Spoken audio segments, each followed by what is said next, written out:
Hi guys, welcome back. It's time for chapter 12, The Nature of Forces by Genevieve. So this is a really short chapter. Let's get into it. In the era known as the Metropolis, year of the moon 499, Alexandria had evolved exponentially. My home had grown to over 1 million people, all of whom could read and write, all of whom had a place in society and contributed to its success equally, all of who were celebrated for their individuality and diversity flourished.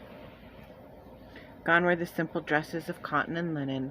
No more did people lounge on woven hammocks that swayed from the trees. They lounged in excessive garments, and on thrones carved of wood, stuffed with feathers, and covered in silks, satins, and woven brocades. The people of Alexandria filled ceramic tubs of fresh water and soapy bubbles. Gone were the days of bathing in the river. They painted their faces. They powdered their hair.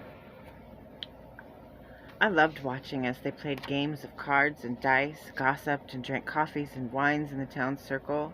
There was an overabundance of joy, and they rejoiced in each other. The people of Alexandria at this time of the great metropolis depended on their new technology that led to new architectures, new music, and new ways of cooking and new fashions. Everything became overly ornate. In a short time, the town circle had been built up with great walls of stone pillars 4 stories high, and they painted statues and golden archways. They enjoyed the abundance that they could produce, while taking what they needed from Mother Nature as if it was theirs to take. They lived a life of luxury and possession. Science cured their ails, as the craft of the witches became obsolete. The woman's life cycle shortened to less than 100 years, as they lost their way from the things of nature for the preferences of the things of man. Never once did I witness a woman partake of any insect. In fact, they killed black spiders, while I struggled to breed them for subsistence. Yet somehow the ideology of man changed the most. This I never clearly understood. The belief that somehow humanity does not reign supreme was a thought that no one could wrap their head around. I was shocked by how quickly an ideology could change. My truths, the things that were taught to me by my elders, the originals, were gone and considered to be by most archaic. People believed fully that Mother Nature belonged to them and not the other way around. Most did not believe that Mother Nature was a life source of her own, but rather their life source as a gift to the highest form of life, humanity. They believed nothing could be stronger or more intelligent than they, not even Mother Nature. They believed that no creature could ever possibly pose a threat, and all of life on Mother Nature was a gift for only them. During this time, Paolo's vampires did come to town in the dead of night, and through the powers of compulsion, they took their prey with no physical force.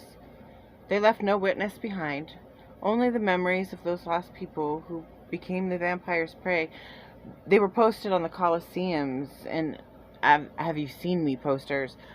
Most innocent people were sentenced to death for the crimes of kidnapping or even murder. They were drugged to the pit of despair by angry mobs, falsely accused of crimes committed by the initiate of the Dark Mountain, whom they didn't even know existed. Were sentenced to die a long death for a crime they never committed. Hundreds of doomed souls faced this fate. Not all were innocent, as crimes of passion had always plagued the community, but in truth, they were few and not often. But together they all lost their lives in a single prison for murderers and rapists, an underground cave too deep to dig their way out. With no food or not water, they were left to die, surrounded by rotting corpses of those condemned before them. I came to hate these visions of my beloved Alexandria and what had become of my people. What they called justice was swift and unrelenting, with little or no evidence to the crimes. The people just acted out of panic and fear. Paolo's Institute was cold and sterile, with several rooms hidden behind locked doors. Bright lights hung from overhead, humming and swaying and casting eerie shadows on the polished white marble floor. Behind closed doors, horrid experiments were performed on human test subjects.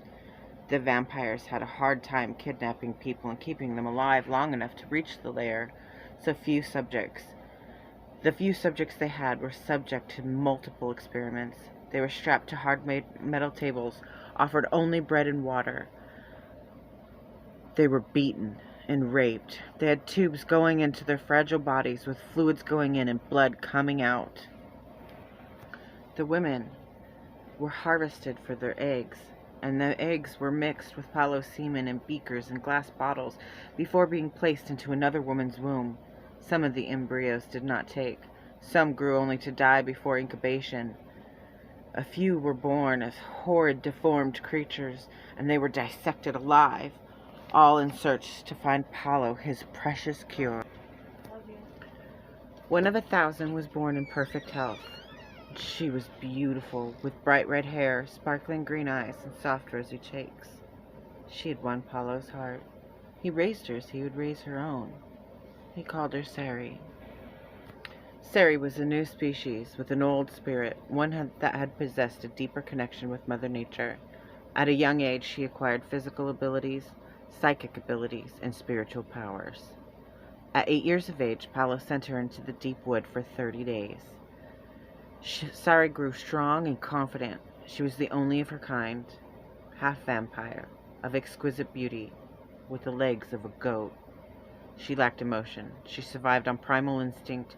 She began to seduce the vampires with her innocent charms. She could block their thoughts and control their minds. She even fed on members of the lair. Hilaire had created the perfect apex predator, and Palo was so proud of her. Siri had Palo's ear as no other. He trusted her more than he trusted any other. However, she was not Palo's daughter. Her DNA donor had been Hayden, Palo's favorite lover, and the first of his lair, the first he made. I believe this broke his heart. He wished for her to be his. He longed for a legacy to call his own. I wondered how he would have felt if he knew of our girls, if he had known them. I found myself jealous of Hayden. I had to manipulate, even poison Palo into my bed. With Hayden, Palo gave himself openly and freely, even wantingly. I yearned to know what it feels like to be truly desired. I never learn. Take two. I yearned. Yes, that's the word. Now where was I? I yearned to know what it feels like to truly be desired. I never did learn what it meant to be a sexual being. I went from being a virgin to being a mother. I never knew true love, unlike my sister, Celeste, whose bed every man desired. She would take them as her play toys and discard them as quickly. I did not believe that any man left her feeling fulfilled. And still, after all this time had passed, she wanted only one, Palo. Though he was with Hayden, his love for Celeste never faltered or waned. She was in his every thought.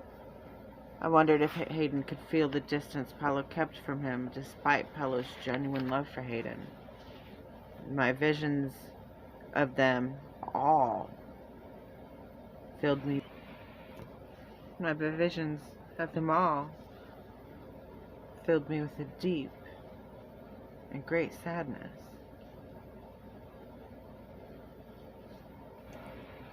Again, thanks for watching. That was chapter 11, Nature of Forces, right?